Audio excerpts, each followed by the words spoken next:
Graças a Deus de Jesus Cristo. Obrigado, pastor Jorge Max, pelo convite, estar aqui nessa noite, para juntos nós adorarmos ao nosso Deus e também sermos consolados, edificados, exortados mutuamente, através de toda a liturgia do culto ao Senhor nosso Deus. Aqui é minha esposa Rebeca, nós estamos nos preparando para irmos ao Chile. Nossa programação era para, em julho do ano passado, nós estarmos indo em definitivo para lá, mas ela foi diagnosticada com câncer de mama e nos outros exames também foi diagnosticado um tumor também no seu rim, por onde ela passou por uma cirurgia, retirada do tumor, retirou também um pedaço do rim, e depois fez a cirurgia para remoção do nódulo na mama, e agora estamos na fase de tratamento. Eu quero louvar a Deus pelas orações que os irmãos têm feito em nosso favor, agradecer também pelo apoio financeiro que a igreja tem nos dado, tem sido de grande valia, conforme escreveu o pastor Jorge Max, e eu quero agradecer aos irmãos por essa generosidade expressa para com nossas vidas. Muito obrigado. Queridos, vamos fazer uma breve oração. Enquanto isso, você pode abrir a sua Bíblia, por favor, no Salmo de número 133, que é o Salmo que nós iremos trabalhar nessa noite, pela graça do nosso bom Deus. Senhor, te damos graças por estarmos aqui e pedimos iluminação, sabedoria do Teu Espírito, pedindo que o Espírito do Senhor, Espírito Santo, trabalhe, opere, fale aos nossos corações para o louvor da Tua glória, que os nossos pensamentos sejam levados cativos ao trono da Tua graça, para que possamos aprender, refletir, ponderar, e que o Teu Santo Espírito aplique a Tua palavra poderosa aos nossos corações, para que possamos viver conforme a dignidade do Santo Evangelho de Jesus. Se nós te pedimos no nome de Jesus, Pai. Amém. Do Salmo 120 até o Salmo 133, esses salmos, eles são conhecidos como os salmos de romagem. Esses salmos, eles eram cantados pelos peregrinos judeus uma vez ao ano, quando eles se deslocavam das suas localidades em Israel, espalhados por todo Israel, em direção a Jerusalém, para oferecerem seus sacrifícios, suas orações, suas ofertas, prestarem culto ao nosso Deus, serem instruídos na lei do Senhor, manterem comunhão uns com os outros. Então, nessa peregrinação, eles cantavam, entoavam esses salmos. E dentro desse bloco poético dos salmos está o salmo de número 133. Nós não podemos precisar com exatidão o contexto histórico ao qual esse salmo ele foi escrito, mas provavelmente ele deva ter sido escrito, foi escrito por Davi, e a ocasião a qual ele foi escrito, nós podemos acompanhar isso em 2 Samuel no capítulo 5. Se você pegar ali os 7 primeiros versículos, a Bíblia vai nos relatar que Davi ele está sendo ungido rei sobre todo Israel.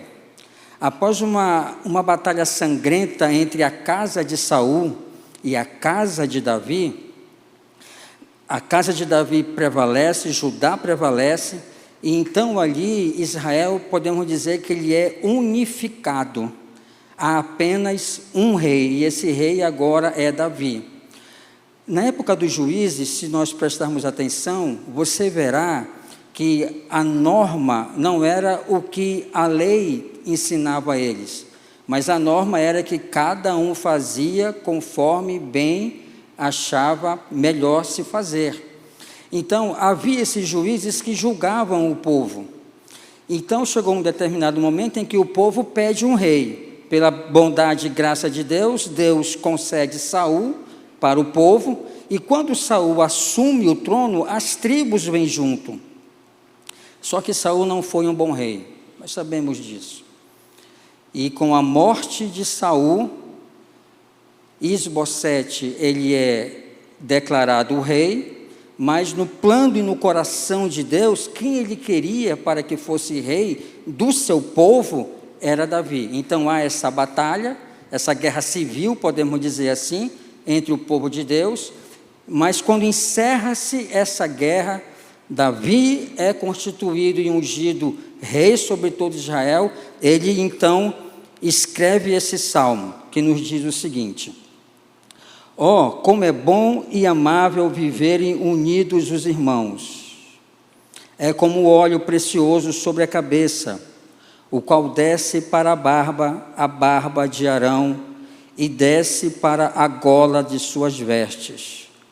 É como o orvalho do Hermon, que desce sobre os montes de Sião. Ali ordena o Senhor a sua bênção e a vida para sempre. Amém. Esse salmo é uma expressão da bênção da unidade do reino davídico, mas o reino davídico, ele não é um fim em si mesmo. Assim como a igreja de Cristo também não é um fim, nem deve ser um fim em si mesma, o reino de Davi também não é. O reino de Davi, como nós olhamos por todo da revelação, nós podemos chegar à conclusão que ele é apenas uma prefigura de um reino muito mais abundante, superior, e de um rei também muito além das alturas do que Davi, no caso Jesus Cristo. Então esse salmo é uma prefigura da bênção do reino de Cristo. Mas Davi, ele expressa o seu louvor, a sua gratidão, ele expressa o entendimento que ele tem de algo fundamental que é relatado nesse salmo, que é com relação à questão da unidade. Nós iremos ver que Davi, ele vai usar duas figuras para exemplificar a importância dessa unidade na vida do povo de Deus, no Antigo Testamento chamado de Israel, e hoje expresso também na vida da igreja, que é o povo de Deus também. Então ele vai dizer: ó, quão bom e quão agradável viverem unidos os irmãos. Como nós falamos, após esse período, aquele período de guerra civil, agora Davi, ele expressa a sua gratidão e o seu louvor a Deus e transmite essa mensagem para o seu público, os seus ouvintes originais e primários, o povo judeu. Nós somos o povo secundário, que agora chegou um tempo de paz.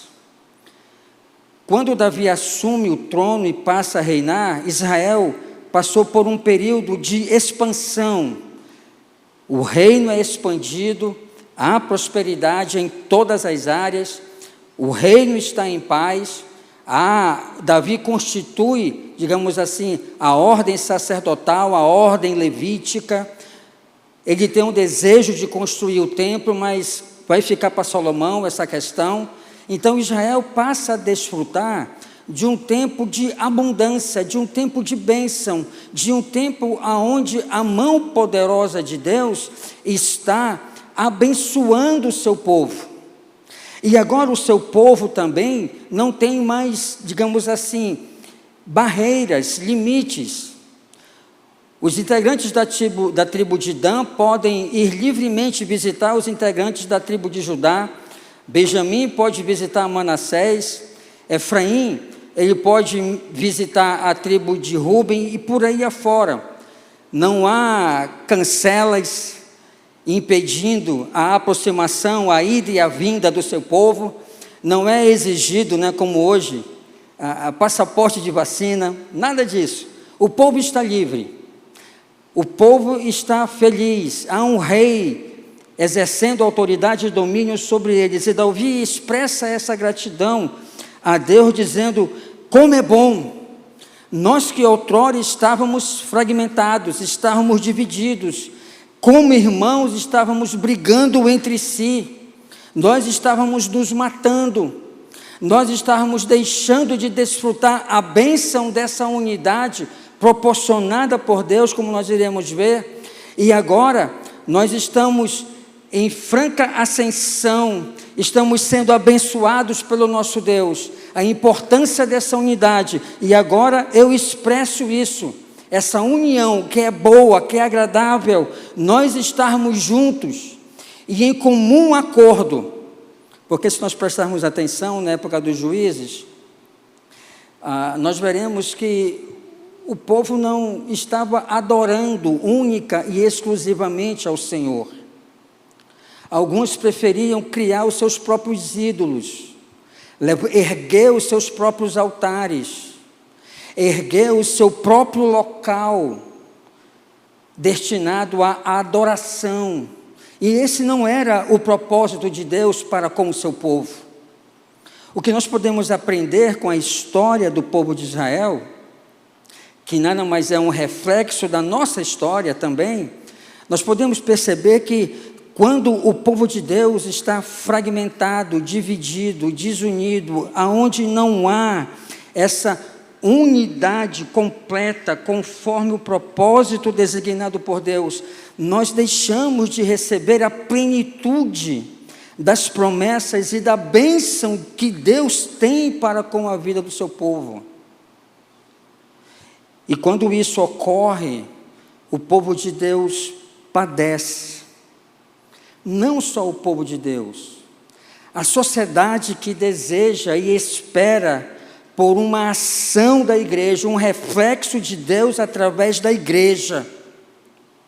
A sociedade também suspira, clama, padece, suspira, procurando encontrar, enxergar, procurando se agarrar, procurando acreditar, crer em algo que traga esperança, que traga mudança de vida, que traga verdadeiramente, em nome de Jesus, uma unidade autêntica, cristalina, fundamentada nos valores do nosso bom Deus. Então Davi expressa essa gratidão, e aí ele vai usar a primeira figura, que ele vai dizer: é como o óleo precioso sobre a cabeça, o qual desce para a barba de Arão, e desce para a gola de suas vestes. Em primeiro lugar, a gente precisa entender o que está se passando pela mente de Davi aqui. Davi, ao escrever esse salmo e falar essas coisas, os seus ouvintes, eles entendiam e sabiam muito bem do contexto aqui envolvido nesse salmo. Esse óleo, ele era um óleo especial. Quando você pega Êxodo capítulo 30, você vai ver ali as ordens de Deus dadas a Moisés para a confecção desse óleo, que era um óleo e foi um óleo usado apenas para a unção dos sacerdotes. No caso, Moisés vai ungir Arão como sacerdote, mas esse óleo também ele foi produzido para ungir também os utensílios do tabernáculo, aquela tenda móvel, podemos dizer assim, a qual era oferecido os sacrifícios e a qual também a presença de Deus ali aparecia. Então, esse óleo, ele era uma composição de um azeite finíssimo e de 5 especiarias. Se você pegar Êxodo, capítulo de número 30, está lá relatado. Então, Davi, em primeiro lugar, Davi possa ser que ele tenha pensado que esse óleo, ele é um óleo caro. Assim como a unidade também, ela custou para que eu desfrute dela, para que a igreja desfrutasse dessa unidade. E quando nós falamos unidade, nós podemos, digamos assim, falar a unidade da Trindade. Quando Jesus diz, eu e o Pai somos um, e em João 17, quando Jesus intercede por nós, e diz, para que eles sejam um, como nós o somos. Isso é algo precioso, é caro. Foi caro porque foi necessário a morte de Jesus Cristo, para que essa unidade ela fosse delegada, ela fosse outorgada, ela fosse compartilhada com a igreja, para que a igreja em um só espírito tivesse esse livre acesso ao Pai, em um espírito, onde não há mais barreiras, onde Cristo me recebe, recebe a cada um dos irmãos, recebe a minha oração e a sua oração, recebe pela mediação dele o meu culto e o seu culto, seja no particular, seja no público, onde Cristo nos agracia com os dons espirituais, para que possamos servir ao Senhor. Nós vimos isso aqui hoje no culto, os irmãos aqui do coral Messias, né? Louvando a Deus. Deus capacitou os irmãos com dons, habilidades, talentos, e agora os irmãos estão expressando essa gratidão, devolvendo, podemos dizer assim, para Deus, de uma forma expressa através das canções, das músicas, dos cânticos, dos hinos oferecidos ao Senhor como expressão dessa unidade. Assim como Davi entende que esse óleo é caro e é precioso porque está difícil hoje em muitas das nossas igrejas nós desfrutarmos de uma plena unidade, irmãos. Está difícil, está raro. Assim como esse óleo era raro, a unidade proporcionada pelo Espírito nas nossas igrejas, hoje nós podemos dizer que nós contamos nos dedos. Faz-se necessário que nós nos voltemos para o Senhor em obediência, em submissão, permitindo que Ele, como nós aprenderemos ainda, gere, que Ele derrame sobre nós essa unidade. Então é como o óleo precioso sobre a cabeça, a qual desce para a barba, e a barba de Arão, que desce para a gola de suas vestes. O que Davi tem em mente aqui, que é o que eu entendo, Davi tem na sua mente a figura da consagração sacerdotal.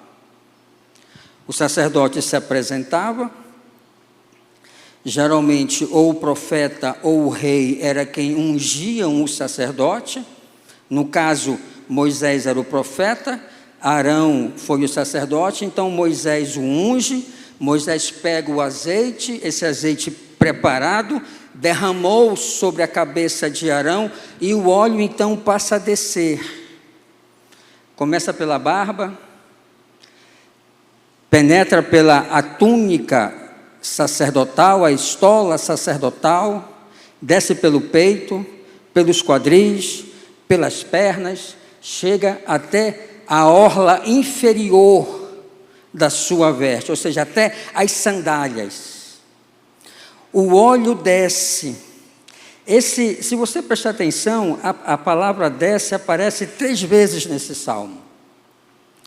E essa palavra desce no hebraico é o verbo dri, que ele expressa um particípio de continuidade.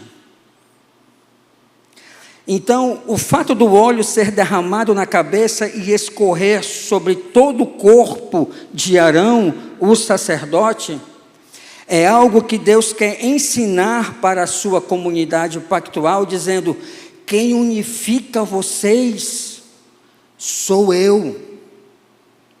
A unificação do povo de Deus é um ato de soberania do nosso Deus. É um ato de graça, é um ato de bondade, é um ato do querer soberano dele, que o seu povo viva em união, em alegria, em prosperidade, em triunfo, como o apóstolo Paulo nos diz. É um ato de Deus. A unidade das nossas famílias, nós oramos aqui pelas nossas famílias hoje. Nós temos a nossa responsabilidade, temos sim de orar, de criar os nossos filhos sob a disciplina e a admoestação do Senhor. Temos a responsabilidade de amar nossas esposas como Cristo amou a igreja, das esposas serem submissas aos maridos, os filhos serem obedientes aos pais, mas quem promove mesmo, primeira e última instância, quem promove essa união nas nossas famílias é o nosso Deus. Quem promove a união nas nossas igrejas é o nosso Deus. É quando Ele derrama do seu óleo, é quando Ele derrama do seu Espírito sobre o meu coração, sobre o seu coração. É quando Ele joga por terra as nossas diferenças. É quando Ele trata comigo e consigo nas nossas esquisitices. E quando Ele aplana os nossos caminhos e faz derramar sobre a vida da igreja a sua unidade, que desce continuamente do trono da graça dele, nós podemos desfrutar isso. Seja na sua vida pessoal, seja na sua vida profissional, por mais que você seja capacitado, por mais que a sua empresa esteja bem, por mais que você tenha um bom time que compõe o seu grupo de trabalho, não se esqueça disso. É necessário que o Senhor derrame, é necessário que o Senhor abençoe, é necessário que o Senhor faça escorrer sobre todos os campos da nossa vida a sua graça e o óleo do seu Espírito, para que possamos desfrutar de uma plena unidade e gozar das bênçãos abundantes do nosso bom Deus. A gente ouve testemunhos, né? E geralmente algumas pessoas gostam de colocar os feitos de Deus apenas no passado. Na minha época, quando eu era adolescente, jovem, meu Deus me guardava, meu Deus era comigo, Deus fez isso, Deus fez aquilo outro. Tudo bem, é válido, mas e agora no hoje? No hoje, nesse dia que estamos aqui reunidos, o que Deus tem feito através da minha e da sua vida? Nós temos sentido esse óleo fresco de Deus se derramar todos os dias na minha e na sua vida. Esse é um desafio para nós, nos dias de hoje, de não nos permitir que nós venhamos ser botijas sem azeite, mas que nós sejamos cada dia cheios da presença, da graça do nosso bom Deus. A segunda figura que ele vai usar é como o orvalho do Hermon que desce sobre os montes de Sião. É interessante aqui, Hermon fica na parte norte de Israel. Essa montanha é a mais alta. Geralmente, no decorrer do ano, ela passa a grande parte toda coberta de neve. E no pé dessa montanha tem córregos. E o que acontece? Quando o sol reflete na água desses córregos, a água evapora. E a água, ao evaporar, ela se encontra com a neve, gerando-se um orvalho, a qual é espalhado por todo Israel. O interessante é que é como o orvalho que desce sobre é como o orvalho do Hermon que desce sobre os montes de Sião. Sião está no sul, milhares de quilômetros de distância. E mais uma vez, o que Deus quer nos ensinar? O norte de Israel, digamos assim, é bem regado. O sul de Israel é árido, é seco. O que podemos aprender? Que tanto o reino do norte como o reino do sul não são autônomos. Eles precisam um do outro. Eles precisam da mesma bênção. Eles necessitam do mesmo Deus. Assim como eu e você, a nossa sociedade cada vez mais tenta nos empurrar para isso, para uma pseudo-autonomia. Sou eu que dirijo a minha vida, pastor. Eu que coordeno os meus passos. Eu que coordeno o meu destino. Eu é que digo o que eu quero e o que eu não quero fazer. Eu não aceito que ninguém dê pitaco, opinião na minha vida, na minha família, nos meus negócios, isso e aquilo outro. Mas quando nós olhamos para cá, Davi tem isso em mente. O Hermon está lá. Sião está aqui. Mas Sião precisa do Hermon. Hermon precisa de Sião. E mais uma vez aqui a questão da unidade. A água evapora, é gerada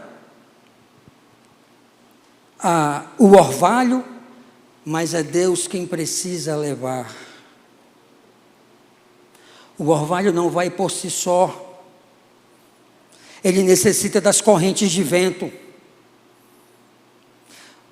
O orvalho necessita da mão providencial de Deus, para que o orvalho chegue até Sião e caia sobre a terra, e regue a terra, e a terra produza.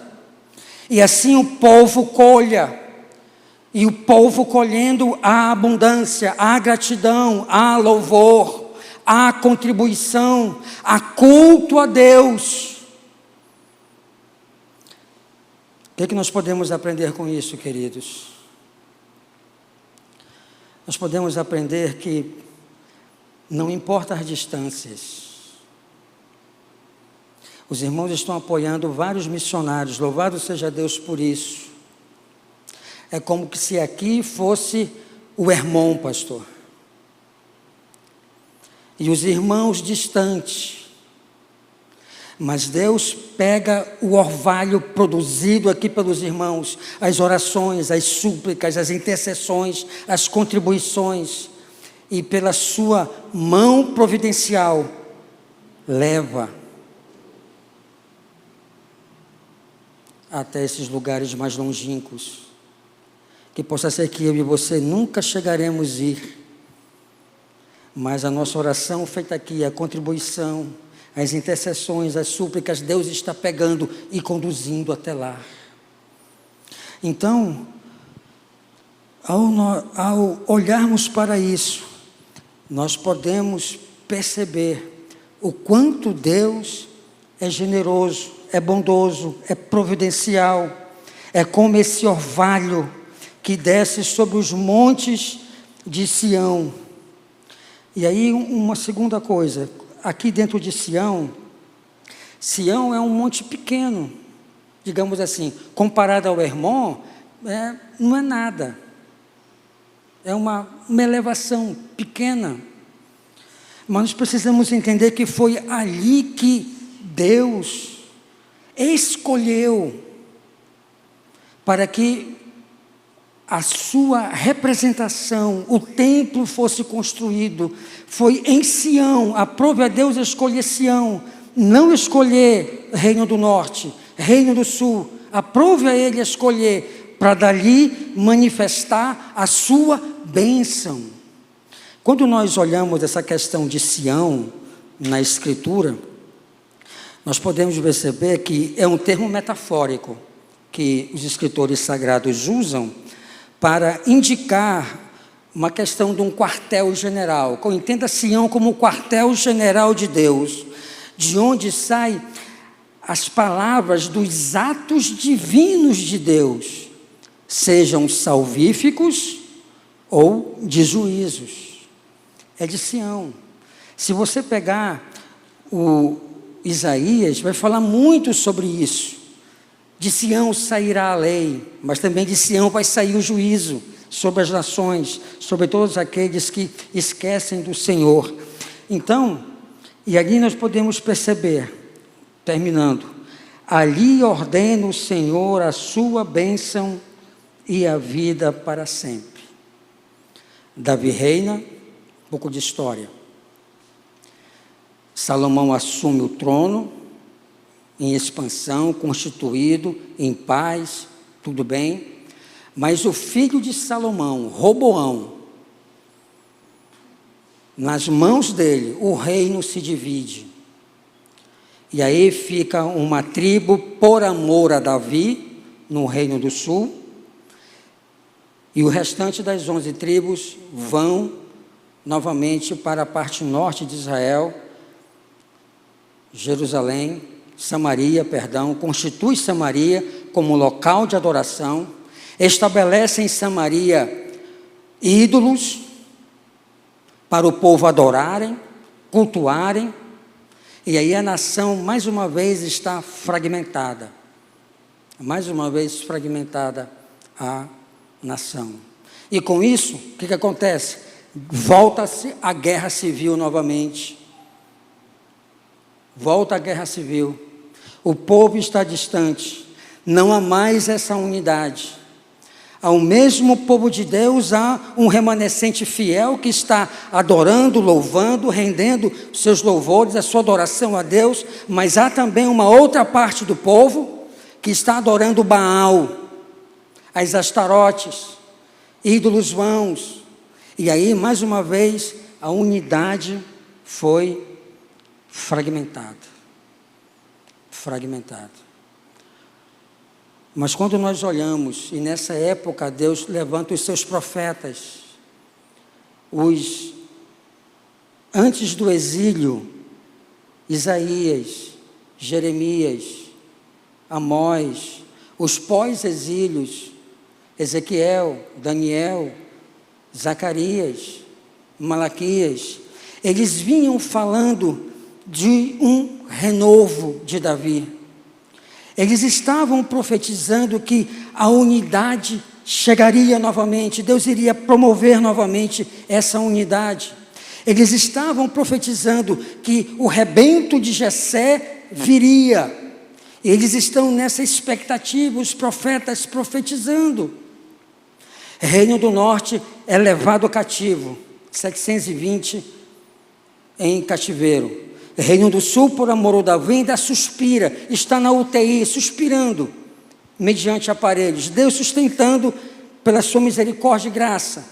Mas de tanto endurecimento do coração do povo e rebeldia contra Deus, Deus permite que Nabucodonosor venha e invada a cidade, destrua o templo, queime o templo, mate judeus, estupre mulheres e leve os seus jovens cativos para a Babilônia.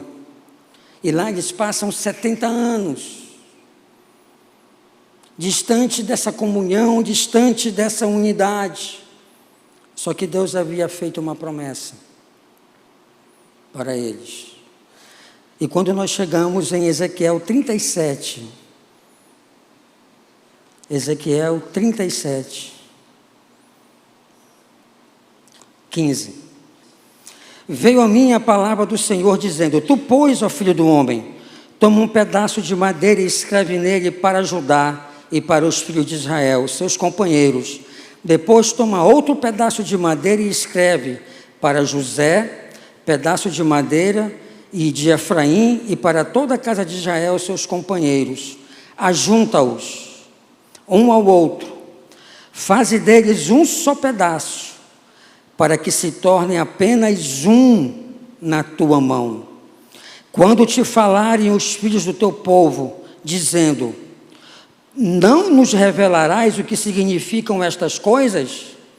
Tu lhes dirás: Assim diz o Senhor Deus: Eis que tomarei o pedaço de madeira de José, que esteve na mão de Efraim, e das tribos de Israel, suas companheiras, e o ajuntarei ao pedaço de Judá, e farei deles um só pedaço, e se tornarão apenas um na minha mão. Os pedaços de madeiras em que houveres escrito estarão na tua mão perante eles. E dize-lhes, pois, assim diz o Senhor Deus: Eis que eu tomarei os filhos de Israel de entre as nações, para onde eles foram, e os congregarei, de todas as partes e os levarei para a sua própria terra. Ciro emite um edito, liberando o povo a retornar do cativeiro. Muitos retornam para Israel. Muitos retornam, começam a reconstruir os muros, reconstruir a cidade, começam novamente a cultuar ao nosso Deus. O que nós podemos aprender com isso, meu irmão, meus queridos? Essa unidade, a nossa contribuição para com essa unidade é apenas para fragmentá-la, mediante os nossos pecados, nossas presunções, nosso orgulho, nossa soberba. Mas Deus é fiel para com aquilo que Ele escreve. Deus é fiel para com o seu povo.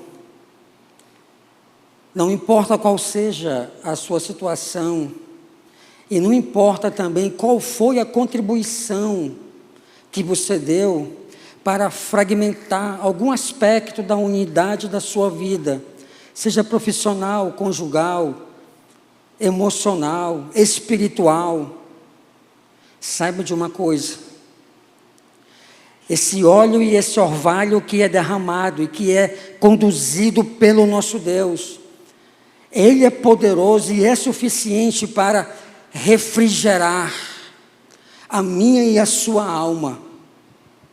Ele é poderoso, esse Deus. O povo aqui está sem esperança. Ficavam só na lembrança de ver que um dia nós cantamos esse salmo. Ó, quão bom e quão suave é que os irmãos vivem em união. Ali o Senhor ordenava a bênção. Só que quando há uma unidade fragmentada, um povo desunido, onde Deus não é o centro do nosso culto, onde a palavra dEle não é o centro da sua autoridade e dos seus valores, para com a minha vida, a sua vida e a vida da igreja, não há bênção. A bênção não flui.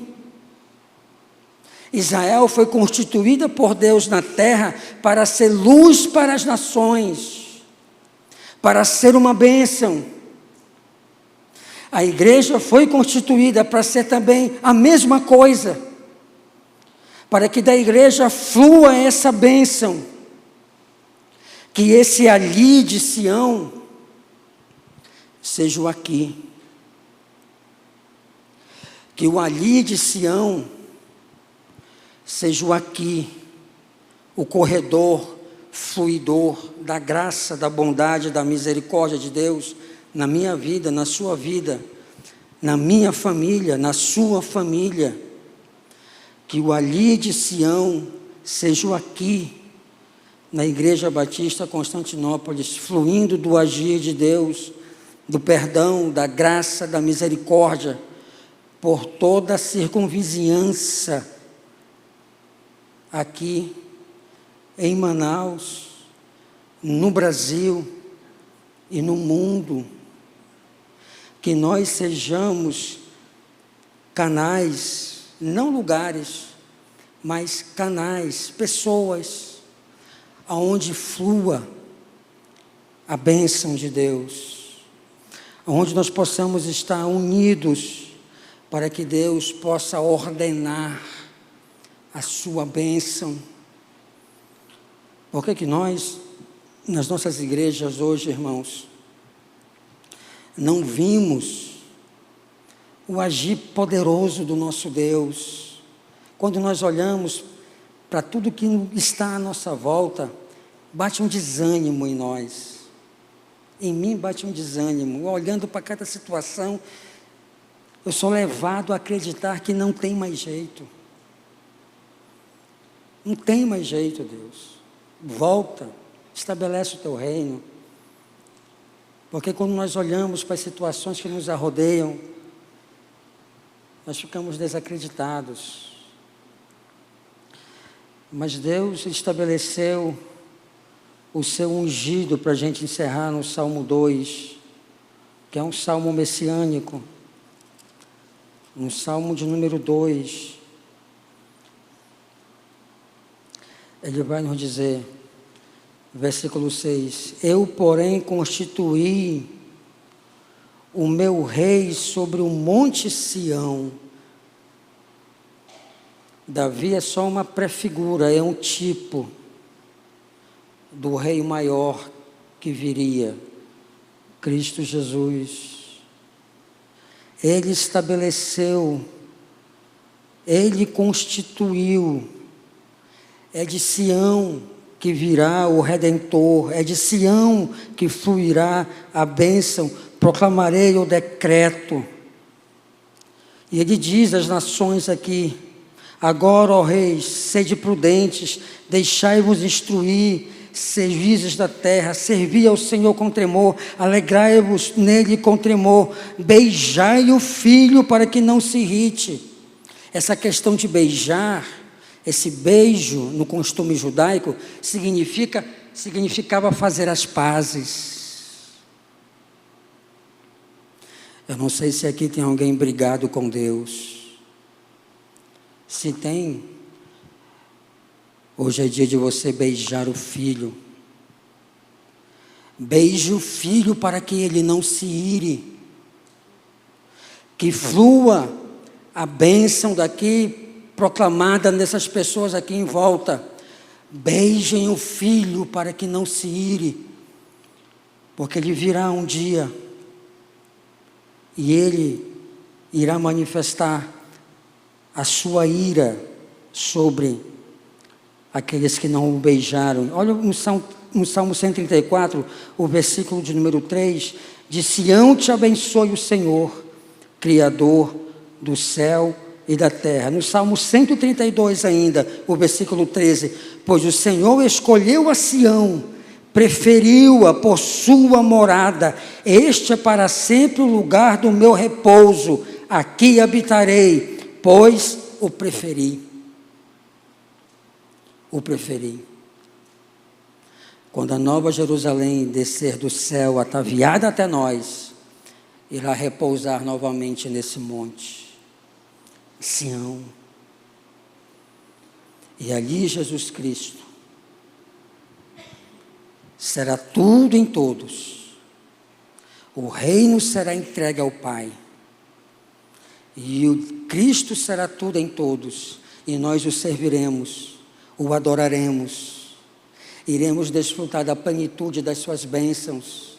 Iremos vê-lo como Ele é. Aqueles que o beijaram, aqueles que o aceitaram, aqueles que creram, aqueles que desistiram de causar fragmentos, rupturas em sua própria vida, na sociedade, na vida dos outros. Estaremos plenamente restaurados, transformados, com corpos glorificados, em Sião, e ali desfrutaremos por toda a eternidade o fluir das bênçãos do nosso Deus. Mas não precisamos ficar esperando chegar esse dia. Ele já quer que eu e você desfrutemos aqui e agora. É o já e ainda não. Comece a desfrutar hoje desse fluir.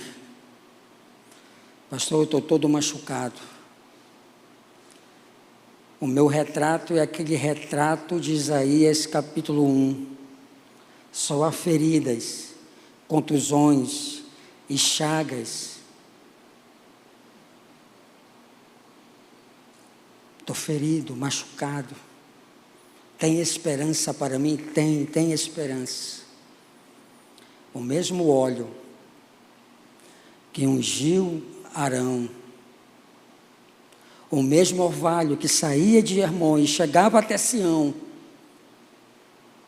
a mesma mão poderosa, abençoadora e graciosa de Deus está aqui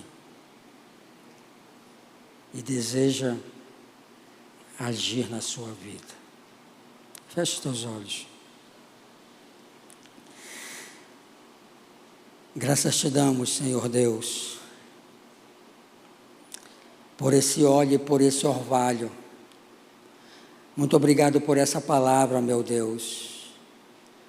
E agora nós te pedimos, no nome de Jesus Cristo, que a tua graça, o poder do teu Espírito, a unção do Espírito Santo, esteja visitando os nossos corações, Senhor. E te pedimos, meu Deus, que feridas venham ser curadas. Te pedimos, meu Deus, que relacionamentos venham ser restaurados. Eu sei que só com uma oração não se resolve tudo, Senhor. Mas estamos orando para que o Senhor opere. O primeiro passo. Oramos para que, meu Deus, reacenda aquela centelha de fervor, de fé, que foi apagada em corações. Pedimos que o teu Espírito reacenda. Pedimos que o Senhor restaure o abatido, aquela que se sente solitário, desiludido, desesperançado, desmotivado. Que ele perceba e creia que há um Deus, como nós cantamos aqui. Não estamos só. Tu és o nosso Emanuel, tu és o nosso Deus conosco. Dai-nos, meu Deus, a mesma revelação que o Senhor deu para aquele ladrão. Ele percebeu que aquele do meio era o próprio Deus. E ele faz uma oração simples: lembra-te de mim. Para você que pensa que Deus abandonou e esqueceu você, Ele não esquece. Pode uma mãe esquecer o filho enquanto mama? Ainda que ela se esqueça. Eu, porém, nunca me esquecerei. A tua vida está gravada nas palmas das minhas mãos. E nós te pedimos, Senhor, que essa unidade, a unidade da Trindade, do Pai, do Filho e do Espírito, ela seja produzida nas nossas vidas como corpo místico de Cristo, meu Deus. E que nós possamos viver, expressar, adorar, engrandecer, louvar, servir, conforme essa unidade, para a glória de Deus Pai. Abençoa o teu povo, Senhor, com toda a sorte de bênçãos. Nós te pedimos essas coisas nessa noite, agradecidos no nome de Jesus Cristo. Amém.